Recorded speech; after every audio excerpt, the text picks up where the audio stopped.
Hi-yo! Yes, we're back. It's your boy Josh. Dalton. There's a lot to talk about today. There's so much so I don't even want to get into it yet. But it all starts now.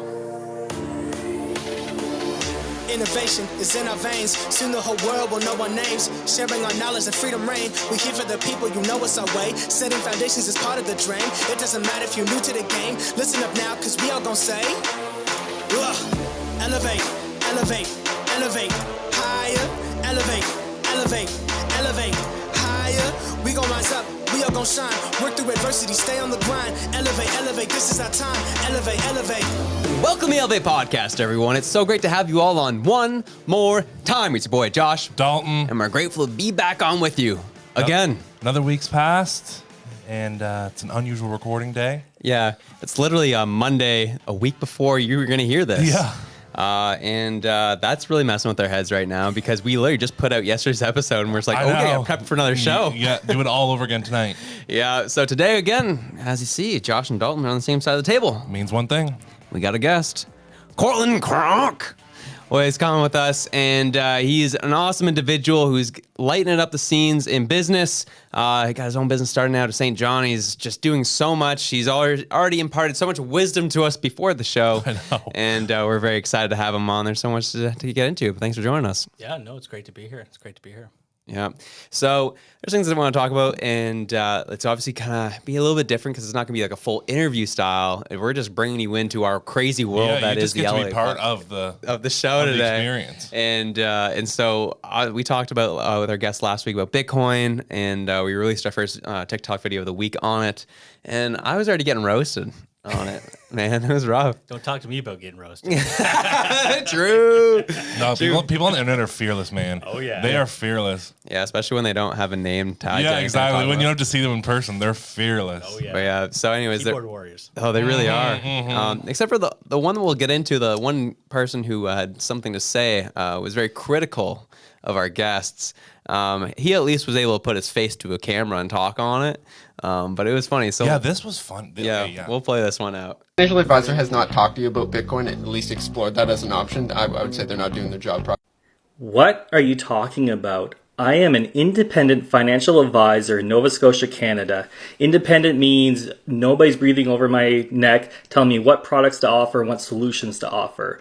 I got my investment license from the Canadian Securities Institute, and through them I took their Bitcoin exam and passed the test there. I am a huge fan of crypto, but I'm not allowed to talk about it with my clients because it's not a regulated industry. I have some ETF products that have Bitcoin exposure. That's about as much as I'm able to offer.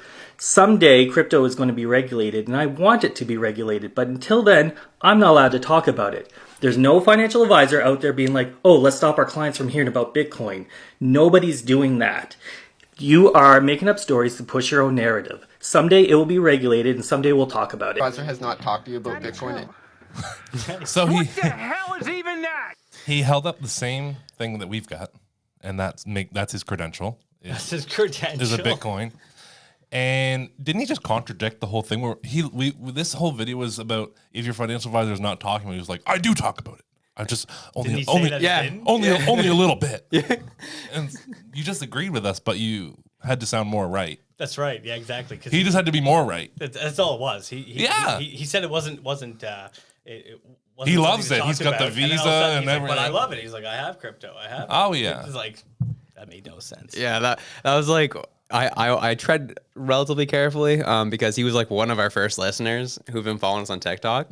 That was the first time he came out and like hardcore against us. And the problem is when he come out against Josh Udall during lacrosse season, I'm a little more spicy and I'm ready to start chirping a little more.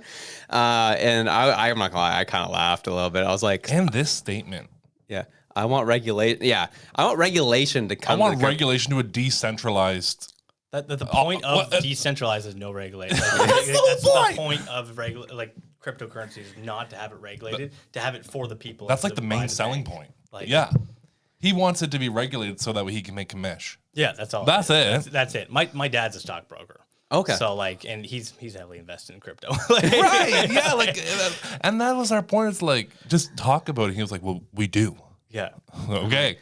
So what you're saying is you've explored the option with your clients, which is exactly what our guest talked about. That's right. Yeah.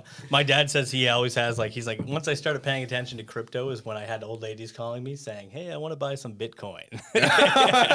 Wow. Yeah. Oh my That's gosh. really interesting. Yeah. He said he's had multiple clients call him. Really? Asking about investing in cryptocurrency. And if they could do Interesting. it. So- and actually on the stock market, you can invest in, correct me if I'm wrong here, but you can invest into ETFs, I think is what it's called. Yep. And Yes, it's actually like cryptocurrency. Yes. But on the stock exchange. Yeah. So that's what this guy was talking about. But I'm curious, he said that he's not allowed to speak about crypto itself with his clients. Directly. With your father, for example. Yeah. Does he give those people advice or? I can't speak on that. Of course, right. Yeah, I just was don't wondering, know, like, yeah. I wonder if, like, could you just say, I'm not able to direct your investing, but I encourage you to look into it. Like, Yeah, for I'm sure you probably could say do that. something Oh, like yeah, that. for sure, Yeah. 100%. Yeah, like, the guy that I have sitting here with me right now, he's prime example of investing in crypto and making money off of it. Like, I kind of got him into it, but I ended up not doing it myself really because we were starting that business, right? Yeah. And I mean, he turned $3,000 into $30,000 off of crypto in just a few months, Look at you, dog. That's awesome. Let's go. which is crazy. Yeah. Like, so. Wow. Yeah. I mean, I thought this was funny. Yeah. What a. I woke up to that one day. I was like, I know when someone duets us, I'm a little nervous. I'm like, Yeah. oh shoot. that was actually Here we go. that was the first like negative duet we ever got.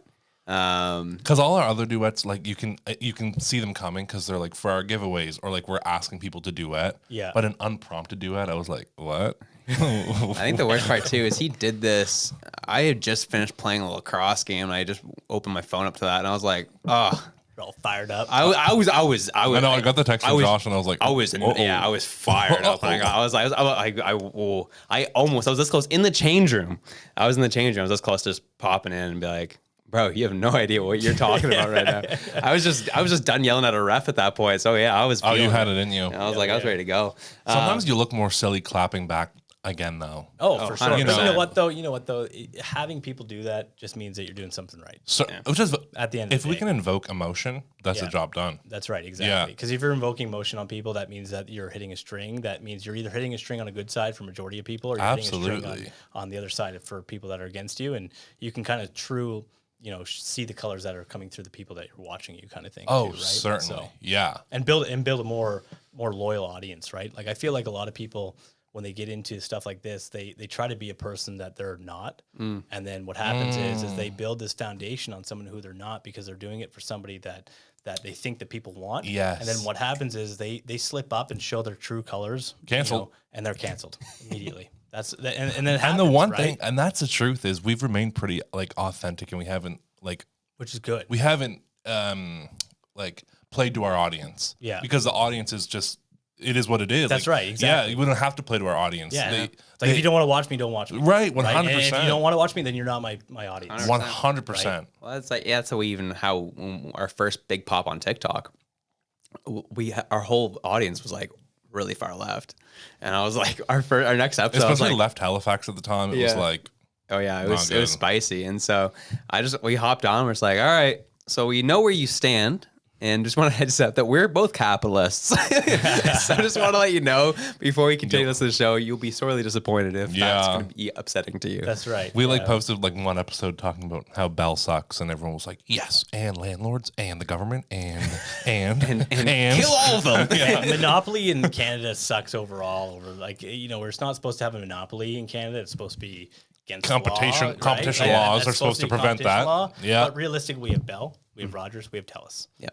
And then we have Eastlink out here in Halifax. Shout out to which heaven forbid. So, well, I mean, and that's what 4 across Canada. Yeah. And then everybody's like, well, no, we have Kudo, we have People Chatham, don't but they don't understand that they're understand owned they're by- the same company. I know. They're the exact same company. They've They're just created their subsidized own differently. competition. That's it. Like when I lived in Australia, for example, a lot of the internet, the TV, home phone, cell phones are all subsidized with the government because they know that it's a necessity to have. Yeah. So they actually can lower. People always say like, oh, cell phones are expensive because we have wide landmass coverage and we have only 10 times less, or So 10 much times less than America, population. but so much more land. Exactly, and they can have the same amount of towers and support just as Yeah. many people. But that's not factual because when I lived in Australia, majority of the people live on the coastline. Right. Yeah. And we only have the same amount of population realistically as, relatively speaking to Australia. And the landmass is almost, not identical size, but it's Large. They make it look on the map really tiny, but it's really not, right? And their phone plans, I was able to go down to Australia, get a phone plan for $55 a month, and get a brand new iPhone 11 Pro at the time, Right. and unlimited calling to 10 different countries, and 2 gigs of travel data to those 10 different countries for $55 a month. Wow. So for us to say that our cell phone plans can't be cheaper than what they are because of our population doesn't make any sense to me whatsoever. It doesn't make any sense. I have been working my phone plan and like strategically switching carriers since I worked for Virgin Mobile in 2017, and just now I have 30 gigs for $60 a month. People in America would laugh at that. They're like, you mean you don't have fully unlimited? Because our unlimited throttles after so much. That's right. It's like and Americans are like, kilobits per second. you don't have unlimited internet for $25 a month? And I wish. Yeah. But my buddy and I went down to California. We went and just for like the weekend because he used to work for Air Canada, so we could get a flight real cheap. Yeah. And we went down there, and there was a whole month plan. It made more sense to us to buy a full month plan down there than it was to just pay for our plan that was an add-on for TELUS. It was it was like $12 a day. It was $30 per month for unlimited data, unlimited calling to Canada, United States for $30 down in the US. Nuts. And you Which is just throw the crazy. SIM card away when you leave. That's right. You just throw the SIM card away when you leave. And now with the new eSIM, you can actually go on your iPhone and you can just select buy the carriers plan. and you can just buy the plan right from your phone. So you don't even need to go into a carrier to actually buy the phone. So brilliant. Which is crazy. And I mean that's a whole other topic, but like I don't know why we ever got rid of why we introduced SIM cards in the first place. Because like the internal SIM card that they had in the old phones made more sense, especially with like Find My iPhone. They can't just take it out and then now you have no idea where your iPhone's at. Like, and now with that eSIM, that they're kind of going back to that old style where you can actually go in and buy a plan right from your phone. You never have to go in, which is great, right? Like, and with that Australian plan too, the crazy thing is that not only did you get unlimited data basically, like you got I think it was like 25 gigs of data that we got for that plan, and then you got that 2 gigs of shared data, but then also you got unlimited Netflix streaming, and you got unlimited Apple Music streaming. So I mean, like, what else do you use your data for at the end of the day, right? Like, exactly. Like it was, and to say that Canada can't do it because of our population, our landmass size, makes no sense. Oh, it's like the biggest cop out. Yeah. Oh, well, we discovered that through the episode that the official for telecommunications, or like the liaison with the government, with the CRTC, is an ex-Bell executive. Yeah. And then to put it in perspective too, you go on to, TELUS in Saskatchewan right now. You change your location to Saskatchewan, the plans are half price. Oh, that was my trick at Virgin Mobile. Yeah. You want a Quebec number? I'll get you a better plan. When I worked at Future Shop, that's what I would do. Do you want a Saskatchewan number? I'll hook you up with a Saskatchewan number, and I'll give you a $55 plan with unlimited data, basically, like 50 gigs of data. 100. And that's because the government subsidized that because of Saskatchewan and the Manitoba government. So it's Manitoba and Saskatchewan are the only provinces that have dirt cheap plans. And that's because the government subsidized it. But yet we can't do that in the rest of the province. I know. Doesn't make any sense. Yeah, take it off of a provincial level and just do it across the country. That's right. Just do it across the board. Exactly.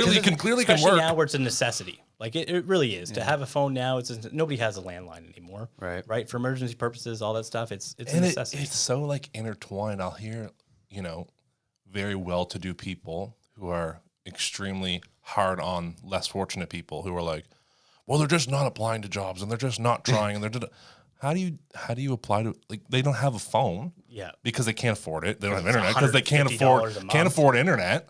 And you also need a civic address to open up both of those. They probably don't have that right now either. So it's like, you don't want to cut them a break, but then you also want to crucify them. That's right. Exactly. It's so twisted. It's like a sick game. It's Caught him. Yeah, no, I get annoyed with the whole thing in general too. It just, like, we all get upset with it, but we just let it keep going. What can you do at the end of the day? Yeah, right. I need a phone. Yeah. And then the crazy thing is we've had companies try to come in. And I change it. know. Like Fido was one of those companies that tried to come in, and then Rogers bought them out in Canada. So it's like now you have just again Rogers, Bell, TELUS, and now Eastlink and Shaw, I guess too. Right. But yeah. Yeah. Didn't Shaw get Shaw got bought out too though. Shaw, yeah. Oh yeah, Shaw's Shaw now did. part of Rogers. Telus, isn't it? Rogers. Oh, Rogers. Yeah, that's right. What I know Yeah. is very funny. I think. Oh, There was a that actually might have been stopped. Did That it? I think that purchase got stopped. I could be wrong. Check that one while we continue talking. But there was a there's a phone company. Please. It's like what's called a flanker brand, which is one of the like lower brands owned by a big one. And basically, Bell and Rogers were fighting over who would get rights to this brand. So then they just each bought 50%. Rather than let someone else do it, they just each bought half. Yeah. So it's, and Verizon came, and then all of them were like, "You're not going to touch our towers." So you want Verizon to come build new towers across the entire country? That's right. Of course they're not going to come That's to right. Canada. Especially for the population that we have. Of Doesn't make course any they're not sense. gonna spend, build here. What, tens of millions? And that's why I think I see as huge advantage with what Elon Musk is doing right now. Yeah. Oh, Satellite satellite. Oh phones. my god. It's ridiculous. Like, for him to be able to go in and have like that should be his next venture is cell phones. Because you literally could have the same cell phone plan no matter where you're at in the world and pay the same exact price and not have any overages. Like, and I'd have be good down. download speeds. I would be first one to sign up for that Oh. for sure. And it'd be smart for them to integrate with Apple because Apple has such a clean, they kind of align with ecosystem is exactly. beautiful. The ecosystem is just amazing. Yeah. And they could already have that in there with like the eSIM or work collaborative with or And yeah, and your Apple with- ID when you buy a new phone, your plan just transfers over. everything just Everything. transfers It's so over. seamless. Yeah, you just I log know. in and boom, you're done. He did. I mean, you probably saw it where he dropped plans for a phone already. No, I didn't see that. Yes, yeah. For the physical device. Yeah, he already started. That will just be linked to Starlink automatically. Oh, he did. And it mines Bitcoin and crypto. Oh yeah, I did see Yeah. that. Yeah. It's called the what is that called? It's I forgot what it's called, too. They had the designs even specs done up, right? Mm-hmm. It looked like Oh, yeah. kind of looked like the Tesla truck almost, like the Yeah, back of it. yeah, like a the little bit. same- Yeah. It was okay. interesting. Yeah. But yeah, okay, I guess I was wrong. It started out in trouble, but eventually cleared. The Rogers Shaw. $20 billion merger. Yeah, that's crazy. Wow. And I think Virgin was something that tried to do the same thing here in Canada as well, and it got bought out by Bell. Yep. Yeah. Because Virgin Mobile, pretty much everywhere else in the world operates as their own company. Yeah. Virgin Mobile Canada is the only one where when you like scroll to the bottom and read like trademark information, it shows another company. Shows another one. Yeah. Bell. Yeah. Yeah. Only one. Yeah. So that's Evil your empire, right? Yeah, exactly. It's like, Yeah. we're told that you can't have those monopolies, but yet we have these monopolies. Absolutely. Or what do they call them? Duopolies at the very minimum. That's right. Yeah. Yeah. So, it's frustrating. I could go off on all day on it, but we out here. I don't know, I feel like we've talked about Bell 7 times. It frustrates me, but I digress. Yeah. Especially where we're avid, probably phone users too, and paying a fortune. for it, Yeah. so- And you see the bill every month, and I mean, 2 lines. I got a personal and a business line, and I'm like, that's like $200. That's a car. Like for some people, that could be like a partial car payment. Imagine if that Yeah. could be added to your grocery bill if you're a single parent. Yeah. That's like That's a life changing. lot. That's a lot of groceries. That's between eating unhealthy and healthy. That is life changing. Well, people are having to make that decision these days. All the inflation costs too, Oh, right? the gas it's getting prices. crazy. Ridiculous. I was out in I drove to Toronto just recently, and it was $2.30 for gas. What was your total nuts. bill at the end of that one? It was $130, I think, or $125 Yikes. for a tank of gas. For tanks, but I'm curious for your round trip. how Oh, much it was cost like you? I think it worked out to be like $700 some to Toronto back. Yeah. Brutal. Normally that would have cost me. I could have done that all of Canada for that price. Right. Yikes. From East Coast to West Coast for that price. No one knows what it means. Shout out Justin Trudeau. Let's go. So we love to see it. So going on to the next thing here. I had a quick take on. Did you see? You probably not yet because you're driving all day. But we did release me going off about real estate agents No, I in didn't the see city. that, Yeah, no. we'll play that one too. Okay. This is a fun one. I got roasted on this one too. Real estate agents in the city have been ticking me off. I'm not in the industry, and I can already tell who's inexperienced and who is experienced. Currently, 2 houses in my neighborhood right now. Essentially, one is priced at $499, and then the other went priced at $599. And I was like, those seem relatively low. And you can tell that they're just trying to incite a bidding war. Like, that's not going to happen with, as you said, interest rates on the rise. People are just trying to pull their money off the table. You're not going to get a bidding war right now. Yeah. And then you see it happen. The house is on the market for a week and a half, and then they said price change. And both the ones I looked at, price change between 100 and 150,000. I'm like, oh, so that's what you really wanted. There's no way on God's green earth, even if the craziest bidding war happened, you weren't going to get 150 over asking. Yeah, no. That was not going to happen in any stretch of the imagination. If your realtor's only selling tactic is to create a bidding war, you're spending the same commission on the agent. Go find one who knows how to do something worth your money. Shout out Dalton. But true. Yeah, we have a real estate agent in the house tonight with Brandon.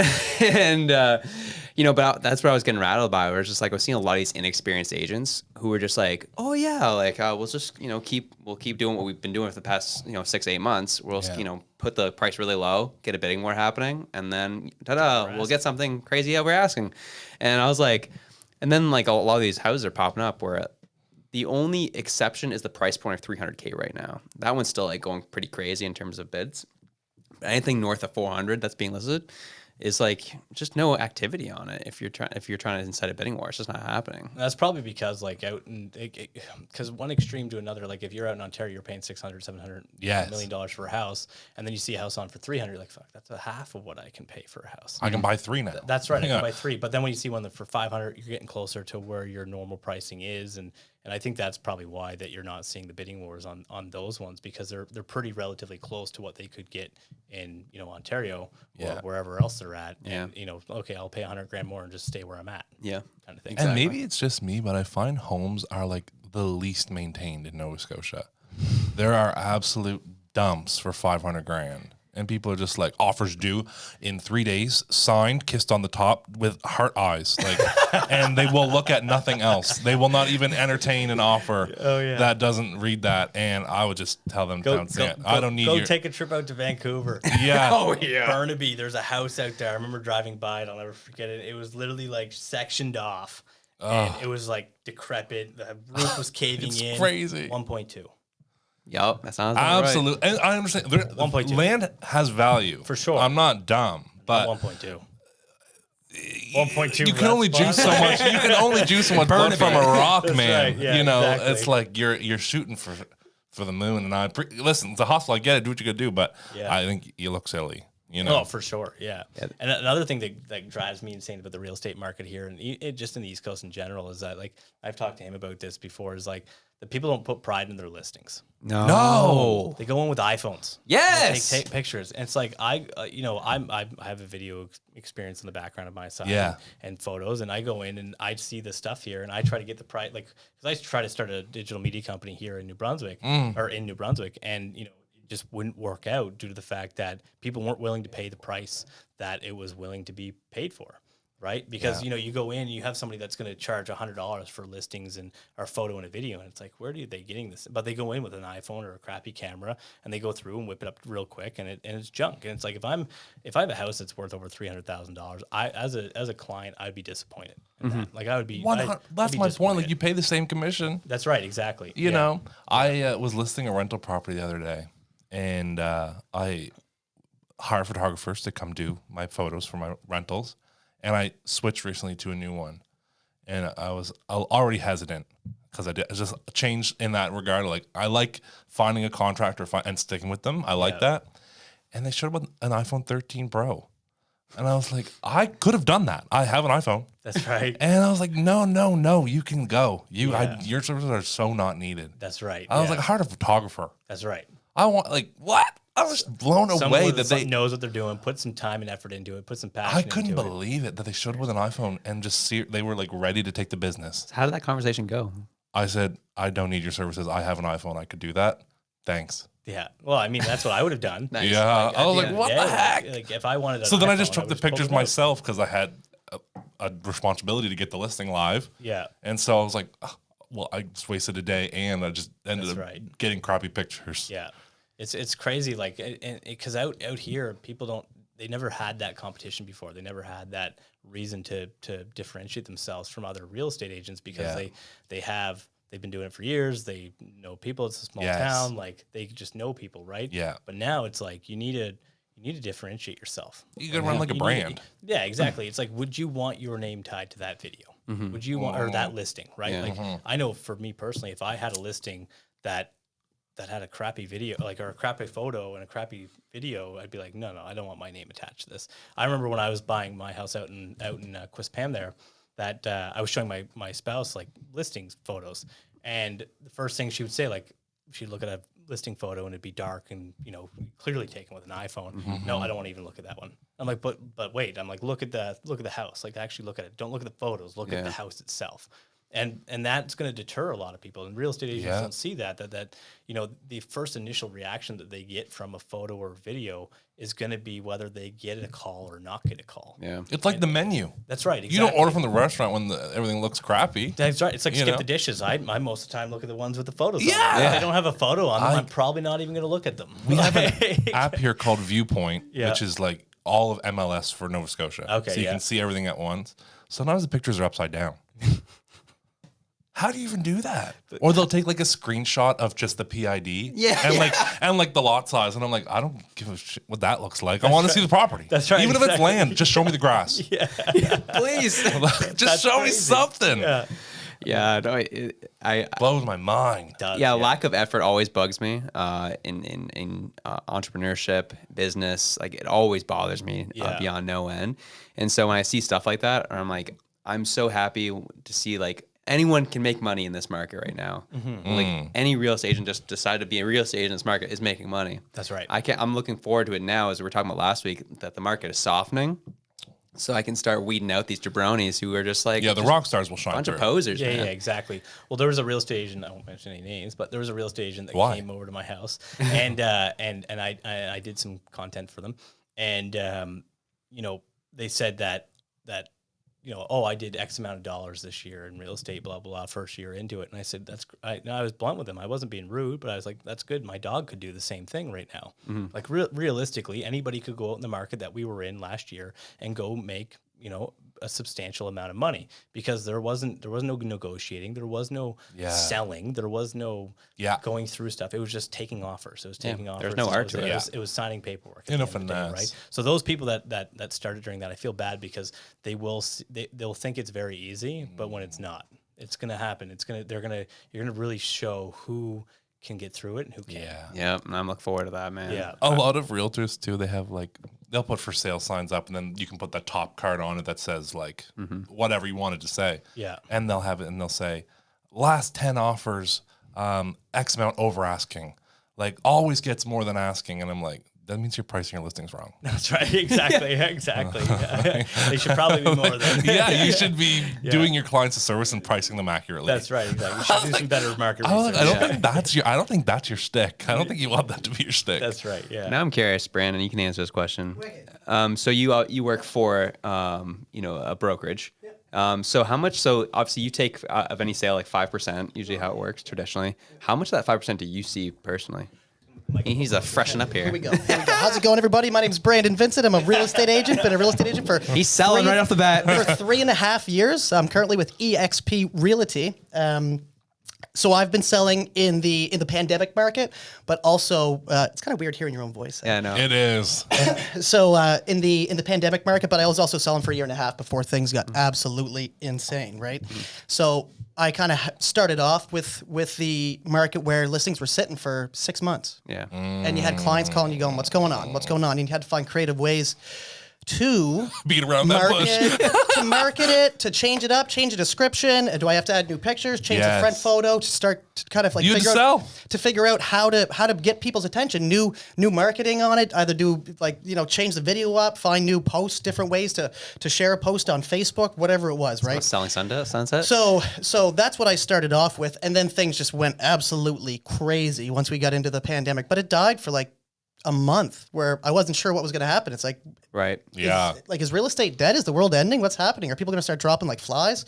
Maybe people are just too scared to do anything, and they were for like a month, but then things just, like you guys said, kind of rocketed right off. Yeah. And then I guess to the point where you were saying like price the listings properly. And I know what you're saying by that, but sometimes like if you do go in a little bit lower, then you could spike that interest that then creates the bidding war, and that's what's actually getting the end dollar. So that's what could end up getting the $90,000 over asking. Where if you listed it with that $90,000 over with the end price, people could have at first thought, or not as many people would have been interested, not as many bidding wars, so you may not get the same price. Do you think that was true during the pandemic market, where people with big pockets really didn't give a crap? Yeah, I think people were scared, man. I think people were scared. They were making emotional decisions. I think there was a lot of it based off emotion and not logic. Right. Yeah. I mean, and don't get me wrong. I definitely agree with the strategy of setting price lower if the market is going to support that. Yeah. Right now, I'm curious what things, because you're currently specifically in St. John and surrounding area.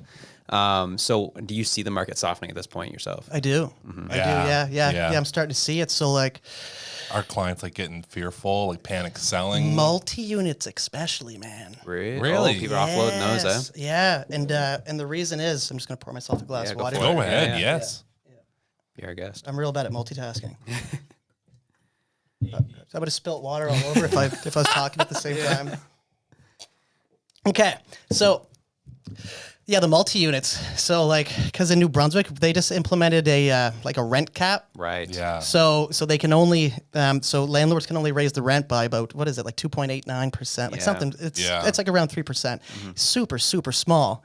And so that's really affecting a lot of people buying multi-units right now, because they're realizing that, because everybody's trying to sell their multi-unit for what it could rent for. Right. Because a lot of people in St. John, I find they're local landlords, so like they know the tenants, and like the rents just aren't where they should be. Right. People are paying like $600-700 for like 3 bedrooms. Now some of these places are absolute dumps. Like I'm not gonna pretend that everything's gold, right? Yeah. But like, and some of them are probably right around where they should be, but a lot of the rents in St. John are fairly low. But then the landlords are trying to get the top dollar of like the full potential rent, which you can't really sell potential.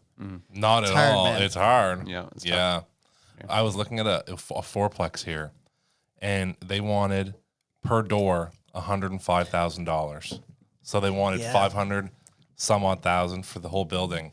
No written leases, everything done on a handshake. Undervalued rent. They're on periodic leases, not fixed term. I was like, that's a nightmare. That is a nightmare. That's dangerous. Are you kidding? And they were not willing to budge an inch. There's no, that's what it's worth. Okay. Is it still sitting there? Probably. Sure is. Yeah, probably didn't sell. Nope. Do you guys have any rent caps going on here? I'm not 100% savvy with the Nova Scotia market. 2%. 2% rent cap, eh? Have you guys had that forever? Nope, just since recent. pandemic. Yeah. Okay. Yeah. Okay, so they implemented that too. Yeah. Yeah. Yeah, okay. Yeah. Do you guys own multi-units, you were saying?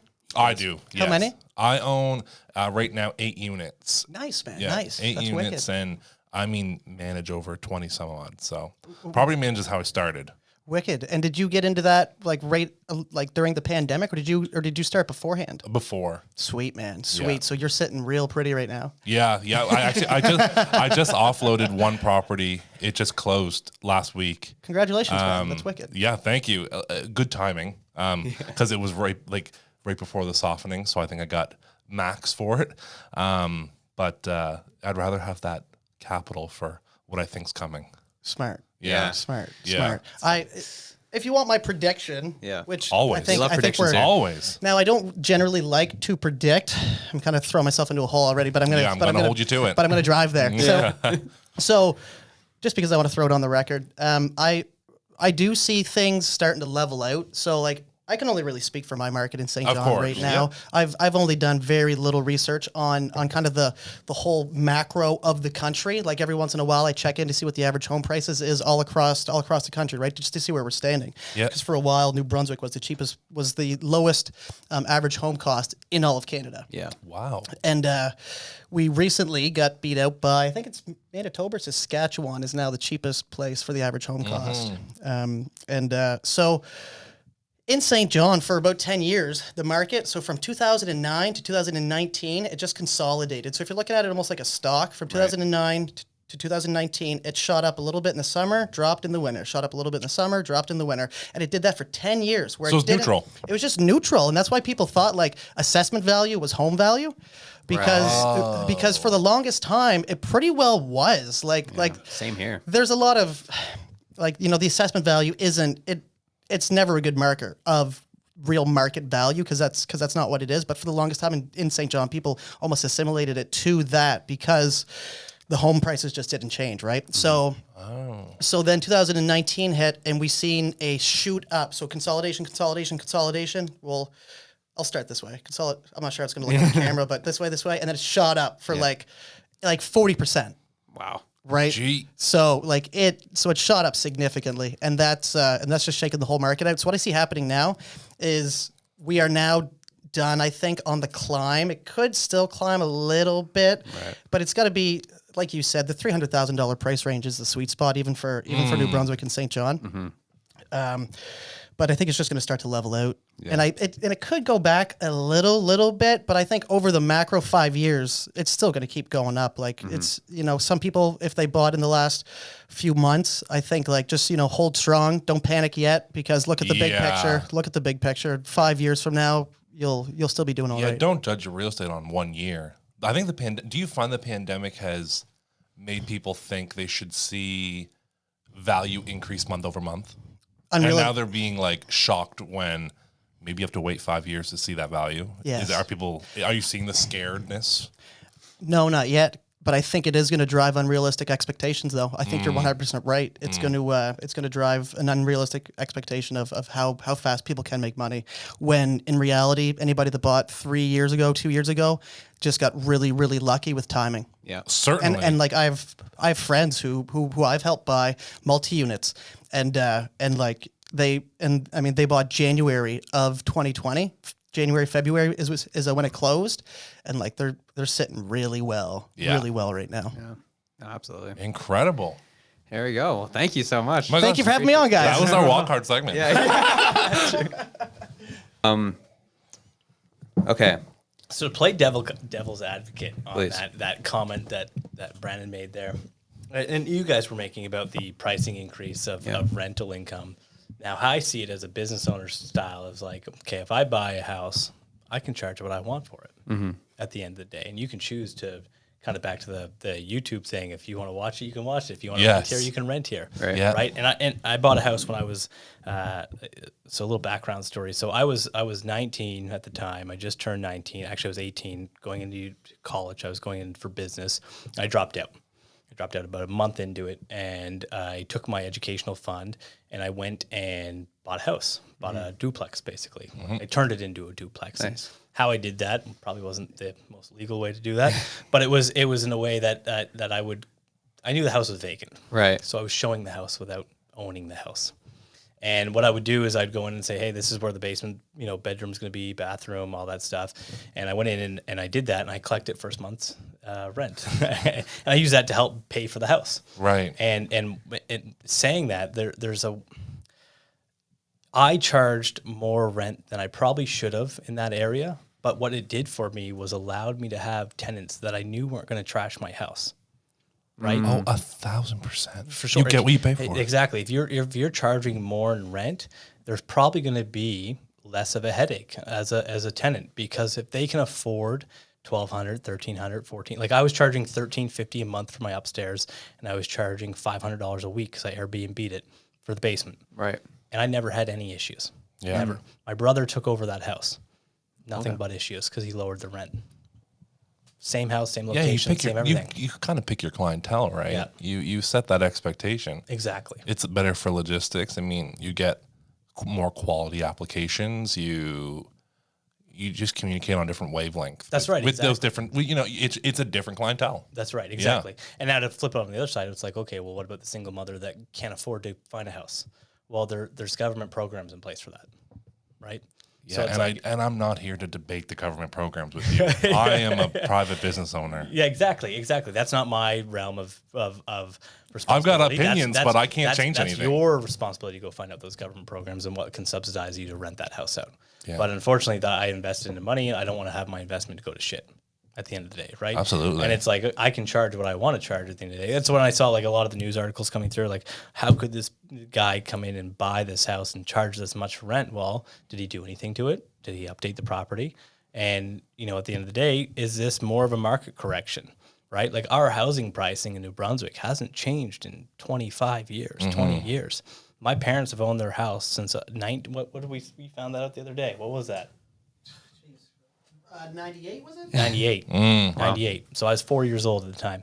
So my parents have owned their house from 98, and it hasn't changed in value since 98 until the pandemic hit. Right. That was it. Interesting. So that to me, that looks like a market correction. We had ridiculously low housing pricing that didn't even make sense. Like the cost of material, the cost to build, the cost of labor, it just didn't make sense. So now to say, my parents' house is worth X amount, it makes sense. That should be what their house is worth. Yeah. The house that I bought, though, on the other hand, back in 2019, October, that right before the pandemic hit, my house is now worth almost double. Yeah. That doesn't make sense. Right. Absolutely. Right? That doesn't make sense. But I could get double for it right now. We had an offer. You got me an offer for double. Yeah, I did. Yeah. Almost. Yeah, exactly. So, but my parents' house, that should have slowly increased over time, and it didn't. It just stayed basically the same. I think they bought it for, what was it, 180? What did we say it was, 189 or something like that? And the assessed value was like 229 over 25 years. That doesn't make any sense. 0 cents. But then you go look at the Irvings property. Right. That's a multi-million-dollar property, and it's assessed way lower than it should be. Way lower than it should be. So it's like, what's going on in the back end of things there, right? Like to get that tax assessed value down so they pay less property tax. So there's an unfairness in there. So I love that you decided to, as a resident of New Brunswick, decided to go after the Irvings. It's very, very bold of you to do. What else is going on over there with the Irvings? Lots. Yeah. Do you know we have a lot of twins in New Brunswick? I'm going to bring this up because we have a lot of twins. Do you guys have a lot of twins here? Do you know twins? Do you know a twin? I do not know a twin. Do you know a twin? I don't think. Do you know a twin? I know 15 to 25 twins. What? Just in my high school that I graduated with, or that were in my school during the time that I graduated. Ew. That's like... Something's in the water. Dog, that's like a Netflix documentary. No, seriously though, because and I didn't realize this until I clued into it. And when I clued into it is when I went out west and worked.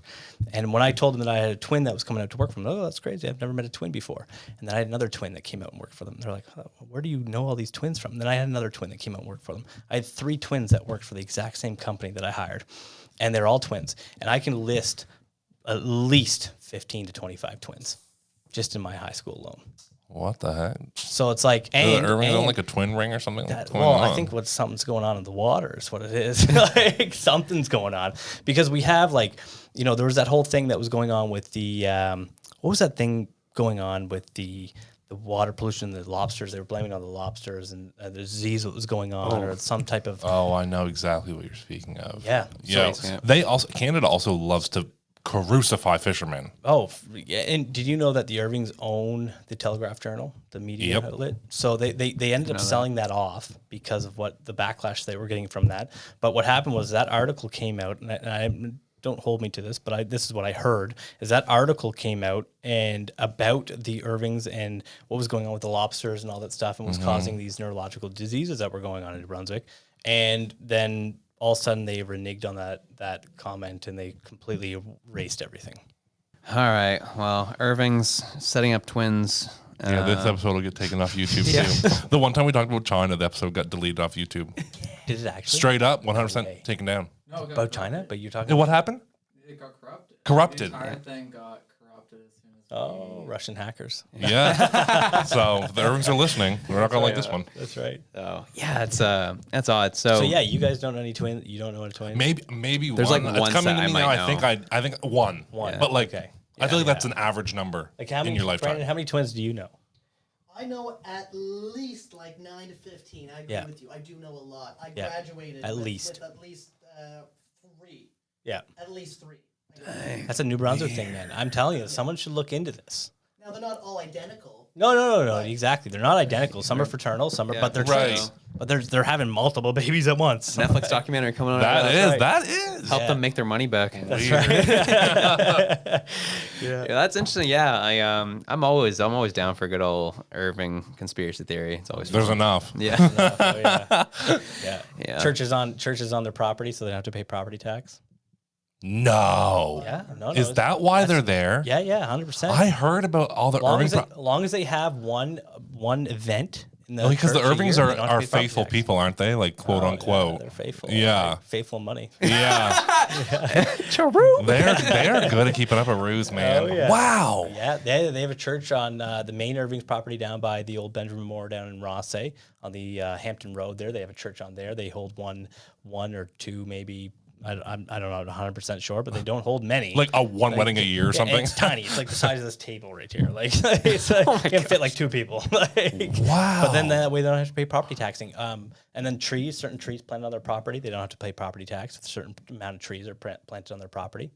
Yep. Wow. I mean, yeah, essentially the province just has to give them the world because that's all they got. I mean, that's the thing. New Brunswick, if Irving wasn't there, it'd be done. Yeah. That'd be it, right? Like that we'd be, even though St. John used to be the poppin' city back in the day, like it was the thriving city. It was a port city. Mm-hmm. Yes. That's where all the important trades came through. And it doesn't make sense why that all went away. Like it you know what I mean? We should still be the port city because we're the closest to Europe, realistic as a major hub besides Newfoundland. Newfoundland's the closest. Right. But to be connected to the rest of Canada, St. John is that city, realistically, and I guess Nova Scotia as well. Right. But we have a big port that used to be able to support all of that stuff, and then it just went away. It doesn't make sense why it went away. We used to have a big sugar refinery down at the end.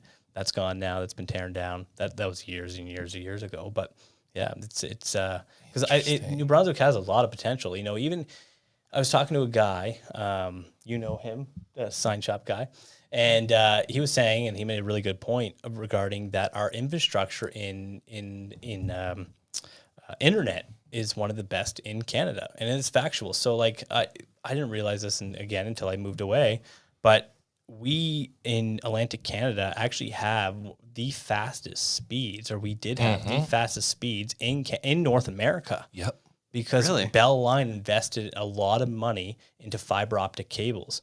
And we were the people out west back in 2014, 2015. When I told people that I had 300 download over 150 up, they thought I was lying. So I just send them screenshots of my speed test, and because they're like, no way that New Brunswick, out of all places in Canada, has faster internet than Alberta or Vancouver, because Vancouver was still on copper lines. So we have an infrastructure here in New Brunswick that could support the Silicon Valley, technically, of Canada. Yeah. But there's so much red tape and so much there. I feel like New Brunswick is so anti-business in a sense if it's not having to do with a big conglomerate, basically, right? Yeah. Like it's frustrating because we do have the infrastructure for that. You know, if we put incentive and programs in for people to come study technology and coding and app development and AI and Bitcoin and all that stuff, we have the infrastructure to develop that and be the hub and the leader of Canada of that because of our internet structure. Wow. Interesting. Yeah, and you would know as someone who's running a business, how frustrating it must be to be running out of New Brunswick. It is. Yeah, I mean, you still do it. I walked up to Pierre the other day, Pierre Poilievre. Yeah. And I said to him, I asked him a question, which was, for small business owners, I have one question for you. For small business owners, what will you do for small business owners that can help them thrive, that are Canadian small business owners? Because we do a lot for people that are coming into the country to start a business. I know. But we don't do anything for our people that are here, that are born and raised and build a company. Drives me insane.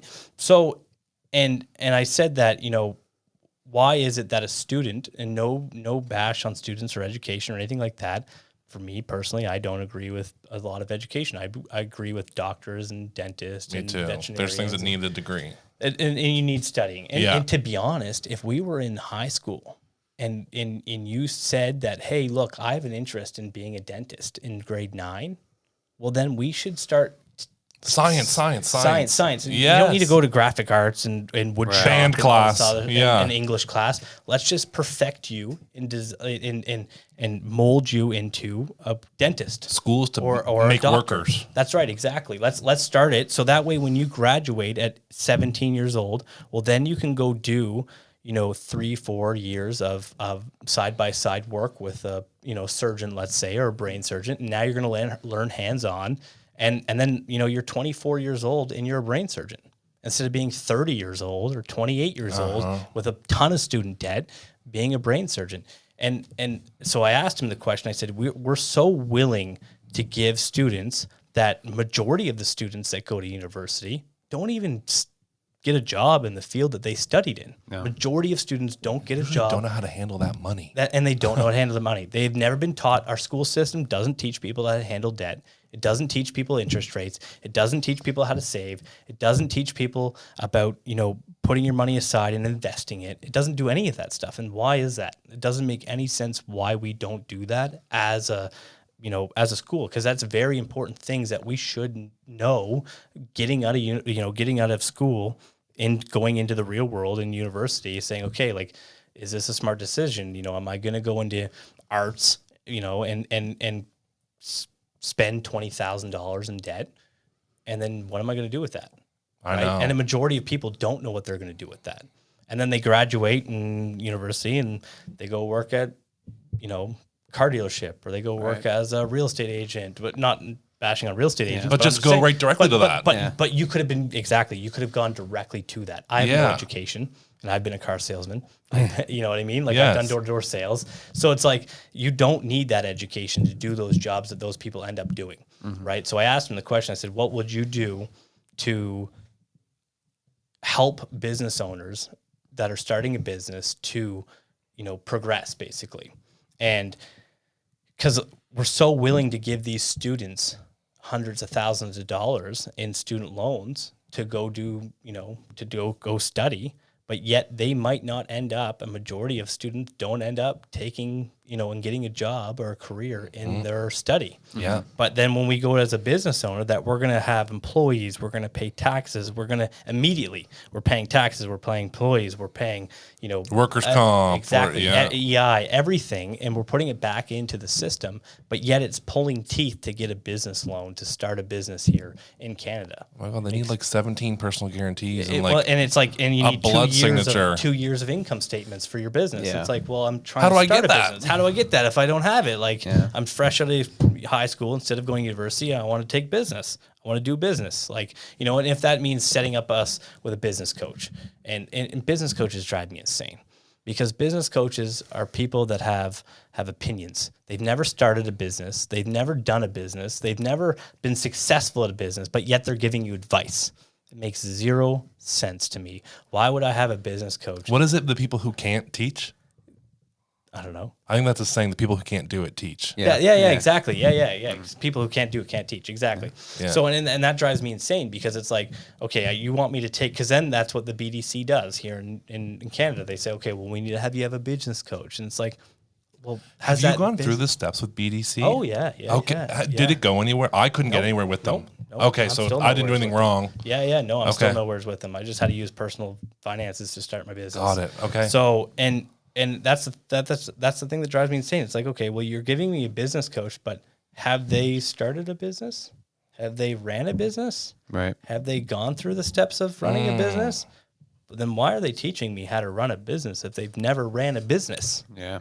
And yet that's a requirement to have to get a loan from them. And it's like, that makes zero sense. That's like having a doctor say, okay, or having a person be taught by someone who's not a doctor to be a doctor. Yeah. It's like, you don't even know how to run a business. You've read books. Right. That's it. And you've never actually gone through the struggles of being a business owner.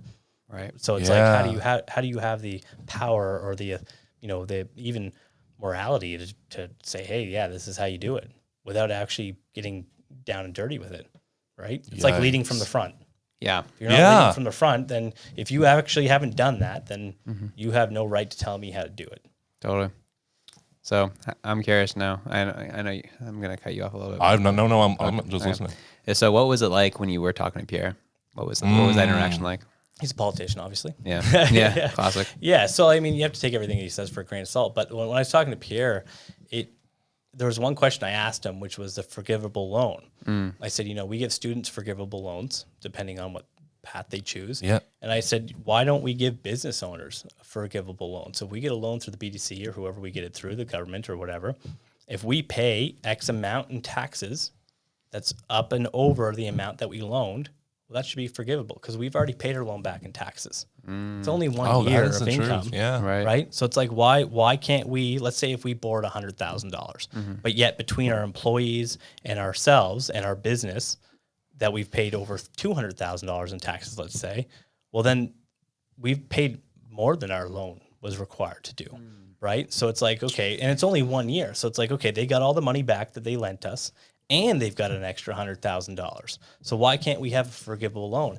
And that question actually stumped him. He was like, oh, I've never thought about that before. That's a good question.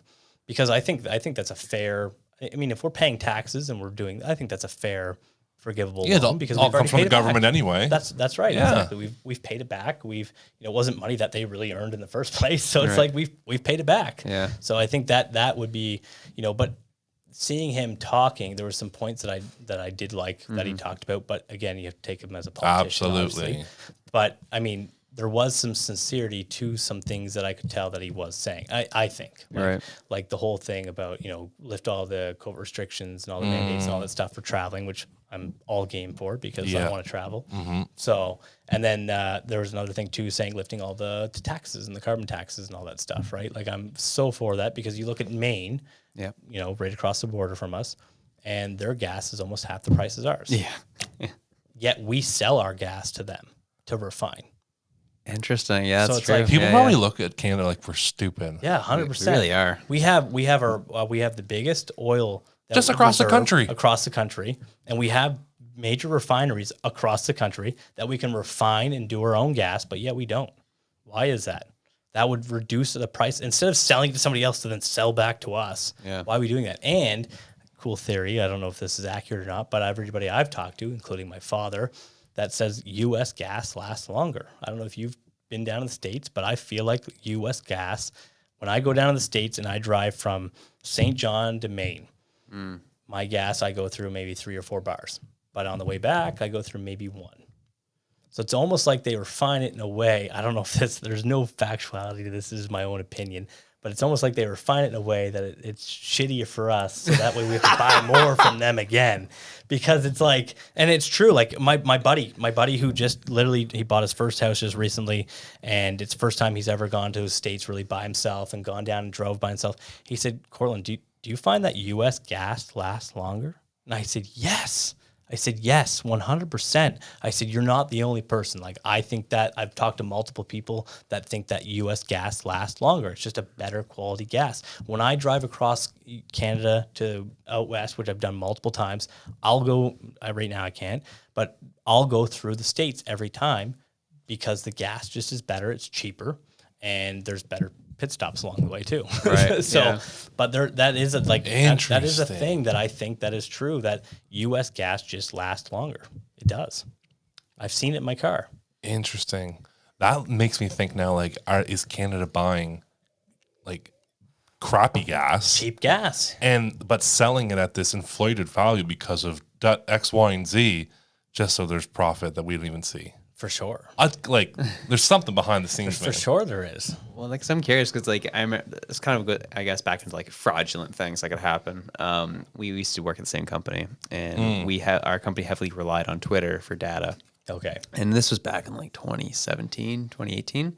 And, like, we were getting data from Twitter saying, hey, we've sent your ad to X amount of people, but we just really weren't seeing the full result on the back end. It was like, because we were tracking it ourselves and tracking the traffic. It's like, what they're saying isn't really lining up. And so we kept trying to get answers on Twitter, and they really weren't giving it to us. And like advertising wise, like to see ROI, ROAS kind of thing. Exactly. Okay, yeah. And my boss is like, I think Twitter's fraudulent. Like, I was like, that's some big claims there.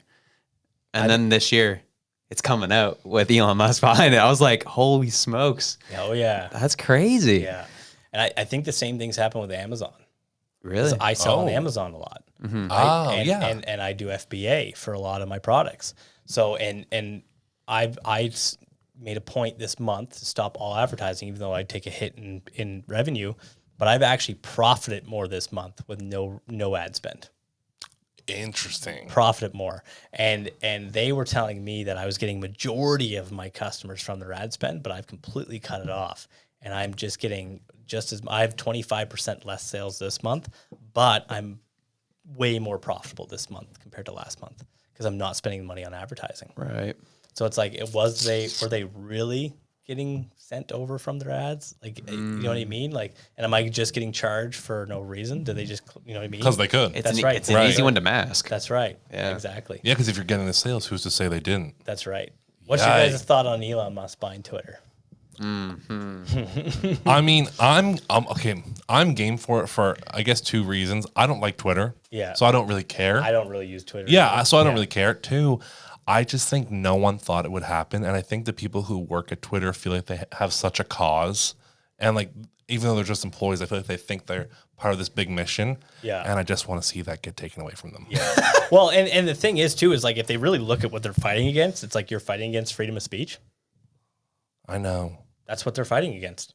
You're really upset about freedom of speech. They're like okay with censorship. That's right. Yeah. That terrifies me. And that's what and that's what they're fighting against. It's like if you really look at what they're angry about, they're angry that someone's bought the platform, so that way they can release it, to release freedom of speech and to cancel all the algorithms that censor stuff. Yeah, and it's like that. Yeah, why does that get you so hot to trot? Shouldn't right. that make Why you? so Shouldn't mad? you be like whatever? That's shouldn't right. you want to work for a Well, company that stands for that anyway? Well, this is about the interesting part too, right? Because the argument is like, well, they're keeping all the white supremacists and all the racists off the platform. I'm like, Al Qaeda has a Twitter page, by the way. Did they? I didn't know that. Yeah, the Taliban too. Yeah, Really? Yeah, and so those are the reasons, right? And I'm like, okay, then explain that.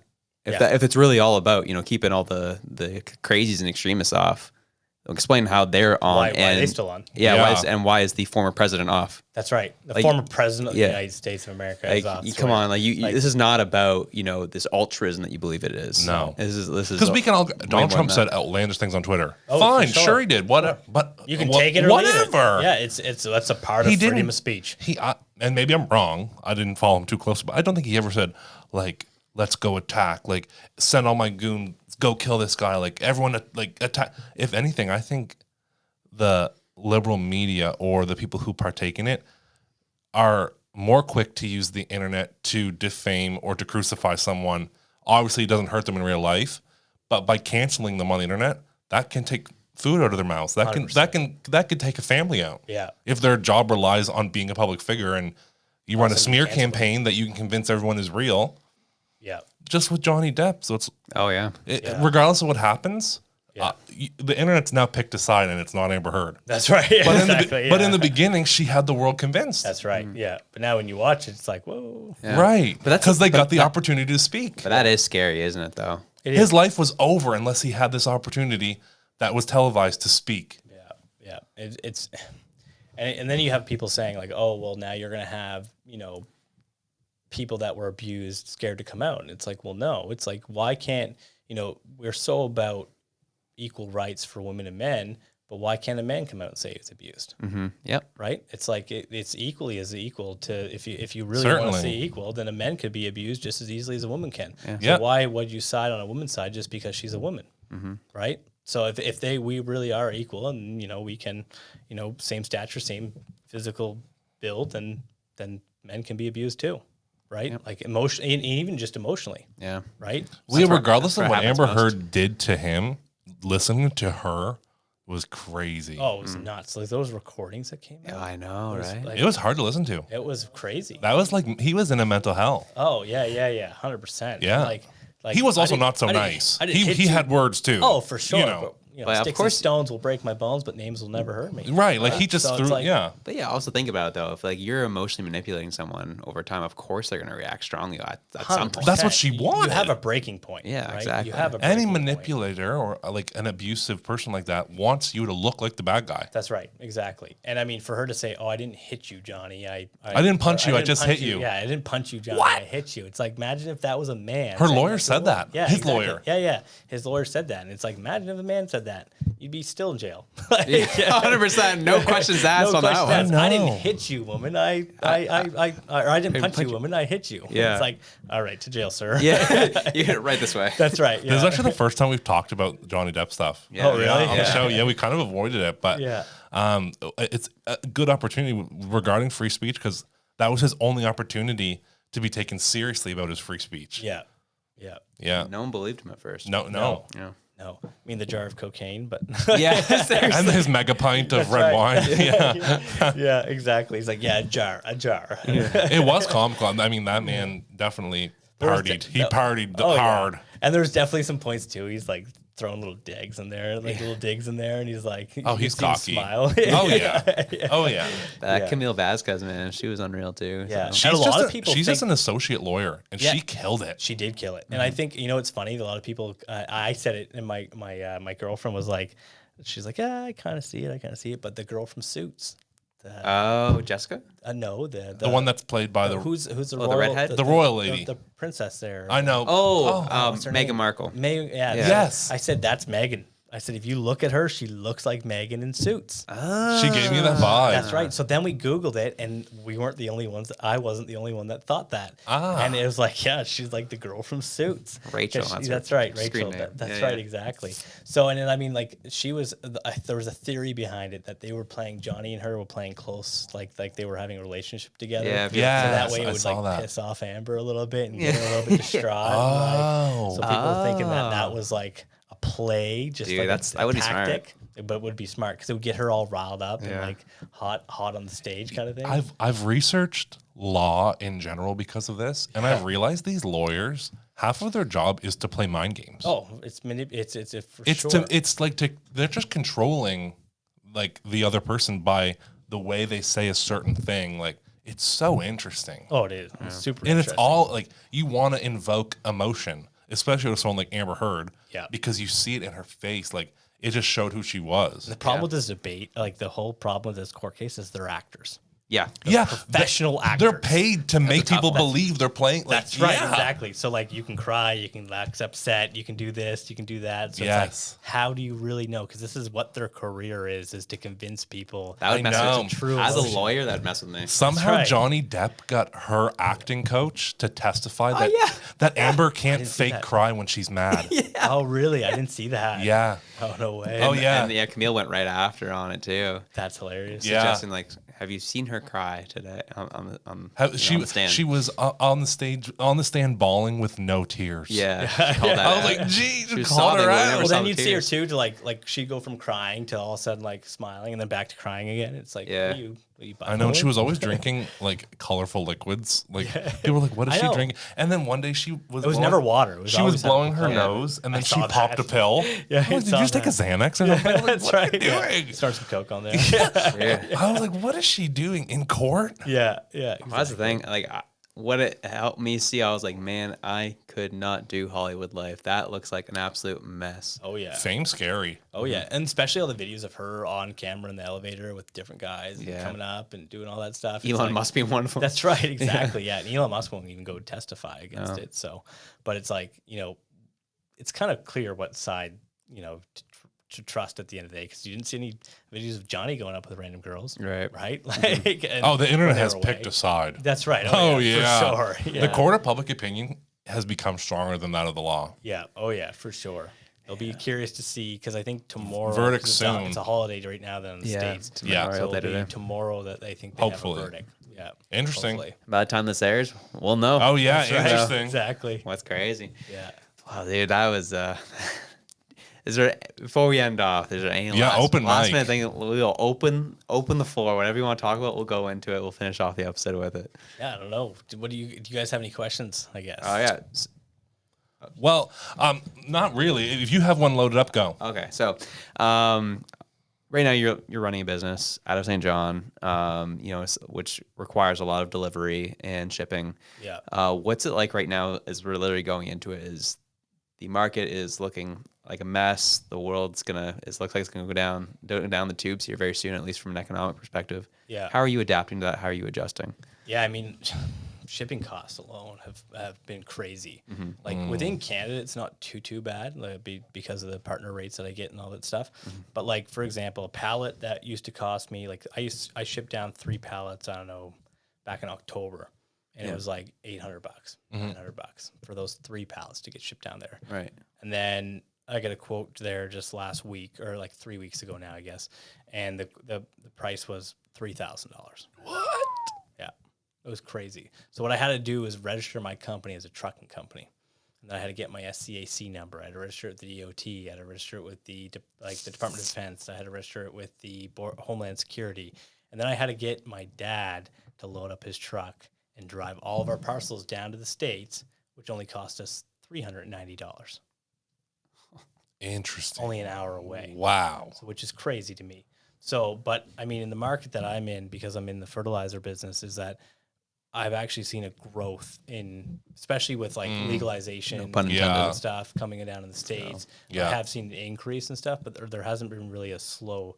It's been an increase month over month, except for the month that I decided to cancel my ads because I wanted to see what would happen if I canceled my ads on Amazon. Right. See how much of a decrease that I had. Yeah. And it wasn't.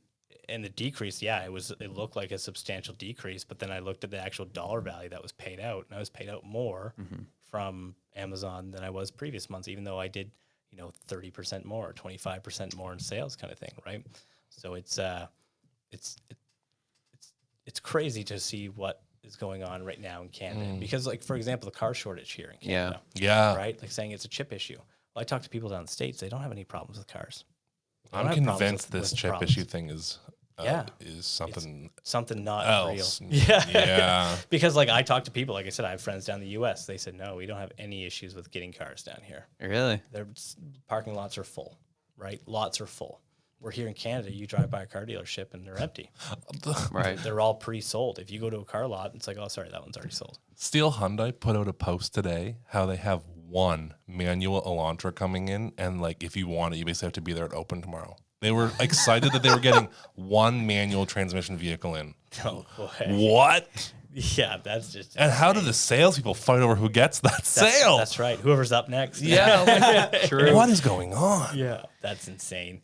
And it's like, where do we like our gas prices, our housing pricing, our car scarcity, our food? Like, why is healthy food more expensive than unhealthy food? Healthy food grows out of the ground, right? Which costs nothing, realistically. I know.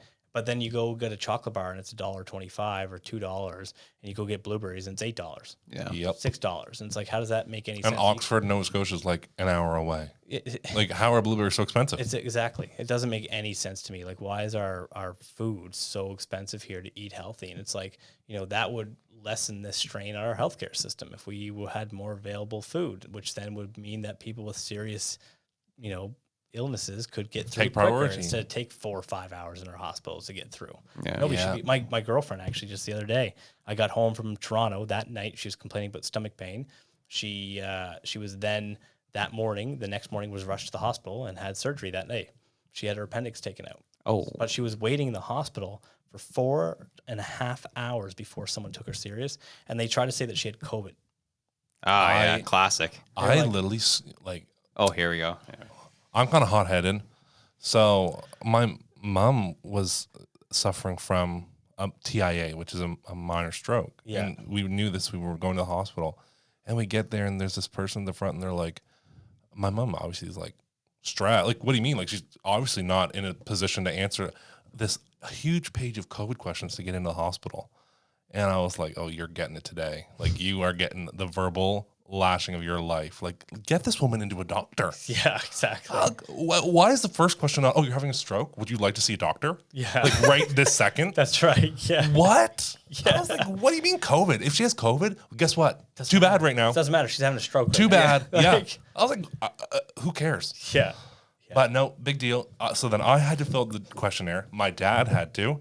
All just to go in. I was like, we came here together. That's right. If she's got COVID, we've all got it. That's right. Just let us in. That's right. Yeah. And I just was like, what's going on? Do you not want us to do you want us to just figure out how to manage this at home? Like, we're not doctors. That's right. Exactly. That's why we came here. I was like, what the heck? Just to get into the emergency room. Yeah. I was like, wow. Well, when my girlfriend went there, they said that she had COVID and they were trying to send her home.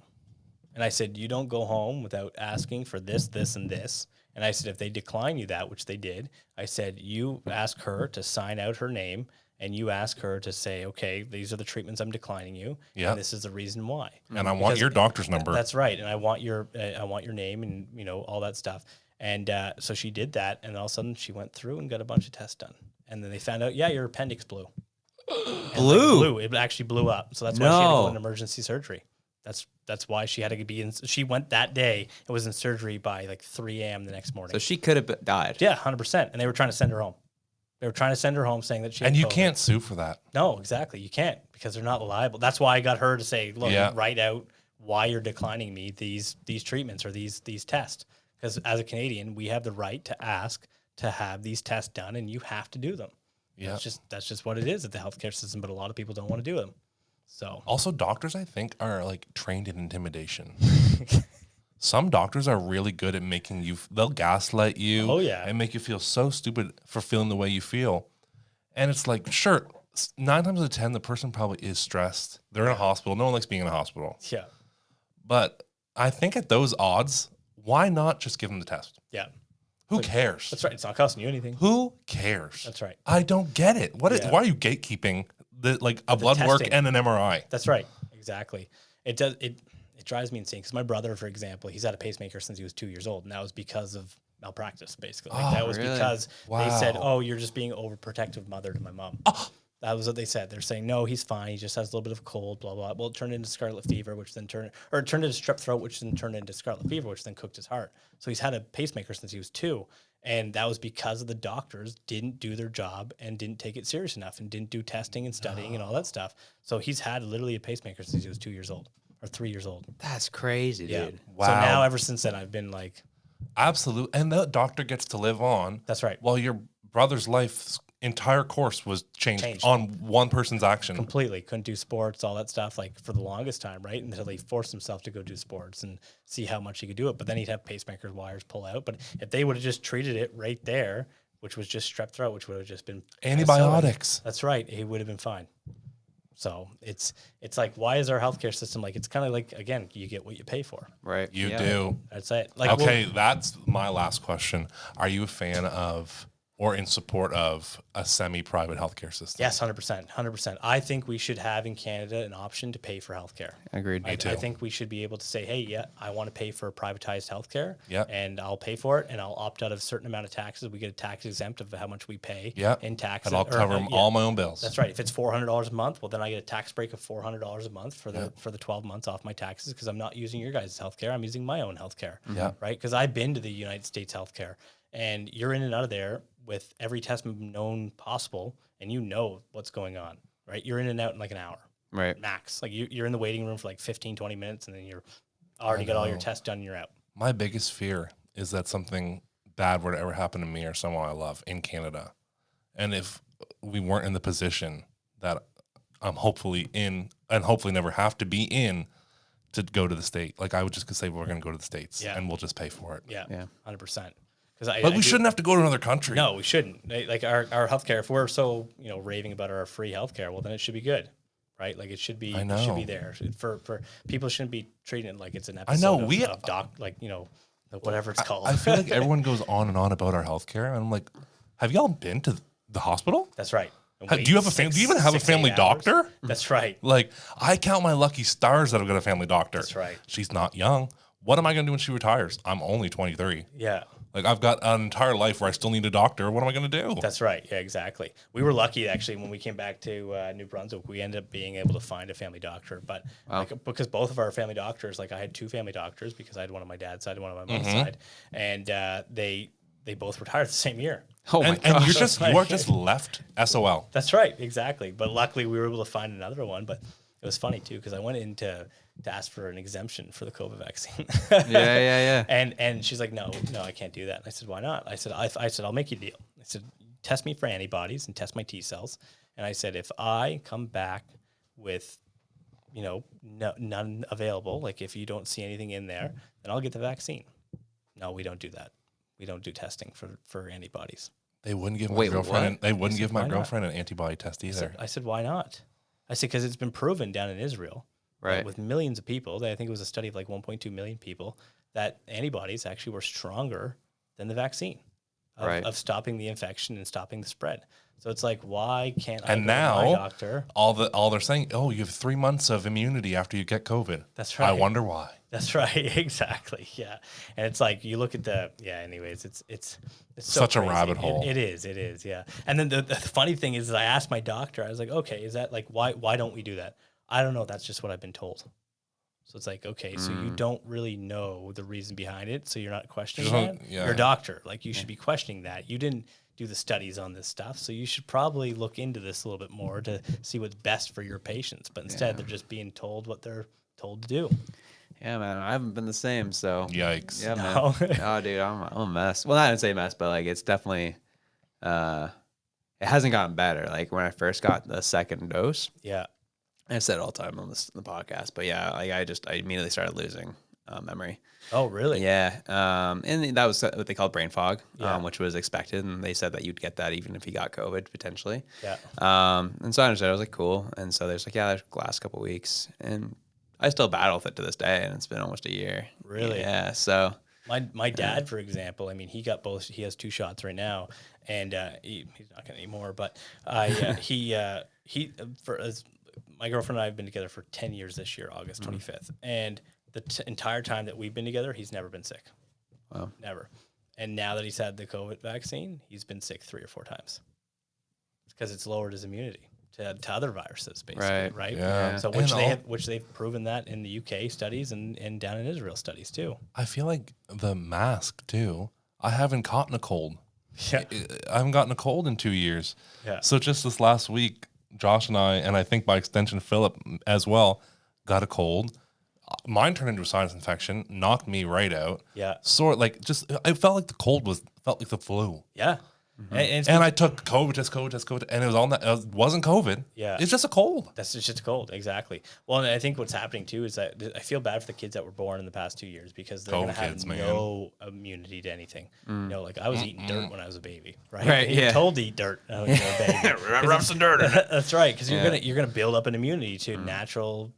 You know, you're gonna build up. Humans are natural supposed to antibodies. get sick. That's right, exactly, because that's what makes you stronger. What doesn't kill you makes you stronger. Kanye West. But it's true. I mean, I mean, humans have natural immunity That's right. just by fighting viruses. It's like chickenpox. If you get chickenpox once, you don't need to get the vaccine because you're going to have lifelong immunity. Yeah. Right? Because we have natural immunity. Yeah. So it's weird that we see now that natural immunity was thrown out the window for some reason. This is the past 2 years. It doesn't make any sense because there's natural immunity. You can't argue that. And especially when you look at studies from around the world that aren't biased, you see people that have had natural immunity, right? And they still have natural immunity to this day. Wow. Bill C10's coming after us now. Yeah, man. Yeah, we talked about way too much. I'm like, if that doesn't make you think, wow, was this about control? Yeah. I just don't know what else will make you think that. That's right, exactly. Yeah. But I can't convince the world, you know. That's This right. one guy from Halifax. It was, yeah. I mean, the past 2 years were really weird. And now it's like it all feels like a fever dream looking back on it now. Like, what was March 2020? Yeah. Couldn't tell you. Don't remember that. No, I don't remember anything really. Like, I mean, I was trapped in a house for that. I know. It just, I think that was like the human thing. Like, every day was the same. So it just got like, man, I smoked an erased. abundance of weed. Like an abundance Oh, of yeah. marijuana. Like when I was in lockdown for the first little bit. I do crack up a little bit about that because there was a guy I was talking to, and he had this huge can of Red Bull, and you were chatting about life, and he started going off about the vaccine. He wasn't getting it, this, that, the other. He's like, I don't know what's in that thing, man. I'm not putting that in my body. I was like, bro, what's in your hand right now? He's like, well, at least it's my choice, you know? And I was like, yeah, fair play. Yeah, that's true, though. My Like, argument has never been what's in the vaccine. No, Mine is just, neither mine. mine just, if you, I just could don't wanna care get less. it. I also That's just, don't care what you do. That's right, exactly. For me, it's like if it protects you, great, and if not, it's your choice. Like at the end of the day, I don't care what you do. And then people's arguments like, well, you'll go to a party and shove a pill in your mouth that you have no idea, and it's like, well, yeah, that's my choice. That's their prerogative. Yeah. That's my choice if I want to do that, you know. And that's that's what people don't see is that's the argument here. It's not about what's in the vaccine or what it does or anything like that. It's simpler than that. It's my choice. It's so much That's more. all it is. I honestly, That's right. I trust. I'm not a doctor. Yeah. I have no reason to compare myself to what a doctor said. 100%. Do I think there could be doctors who are influenced by the government? Yes, For sure. but I'm still not a doctor. Look so at the case of Pfizer. Right. They had the largest lawsuit in medical history for persuading doctors into pushing their drugs. Exactly. So I take everything with a grain of salt. But people just, the argument we say is, vaccine passports shouldn't exist. Vaccine mandates, and then they go, well, why? And it's because I just think you should be able to do. That's right. Do you? Yeah. It's so simple. The argument's really simple. If you want to wear a mask, wear a mask. If you want to get a vaccine, vaccine. If it works, then it works, and you're protected. And I I'm know. not. And even if the it's only just person at placebo- risk there is me. Yeah. At the end Right. of the day. And if even if it's just placebo and you feel better by doing it, at least you don't have Guarantee it. anxiety. At least your day's better. That's right. Do what Exactly. makes your day better. That's right. Exactly. So and that's what people don't see is like we're not anti-vax. or I'm not anti-vax. Me either. I'm pro-choice. That's what it is. If I want to do something, then that's my choice. And if you Yeah. want to do something, that's your choice. And I'm cool with whatever you do. Yeah. Like at the end of the day. I know, it's such a simple argument. It is, but people overcomplicate it. That's the problem. Well, because you need substance to push a narrative. Yeah. You know, if it's too simple, no, everyone will believe it. That's so right. they have to make it complicated. Exactly. Yeah. Yeah. True. Crazy. Yeah. Life's problems, man. Seriously. Figured out tonight. Oh, thanks for joining us, man. Appreciate it. What a show. Thank you so Yeah, much. that was a good one. That was one of the longest ones we've ever done on this Yeah. one. What time is it? Yeah. 7:47. Yeah, man. you gotta leave soon. Yeah. Oh, shoot. I gotta Okay. drive back to St. John. Yeah, man. That's right. Awesome. Well, thank you all so much for joining us. So, whatever it is you're doing, whether you be deciding to get the vaccine finally, or not. Oh yeah, forgot to fill this on the mic. Oh no. Or if you're driving back to St. John and gonna have a set of twins, whatever it is you're doing, Wherever you are, we love you. We're out. Peace.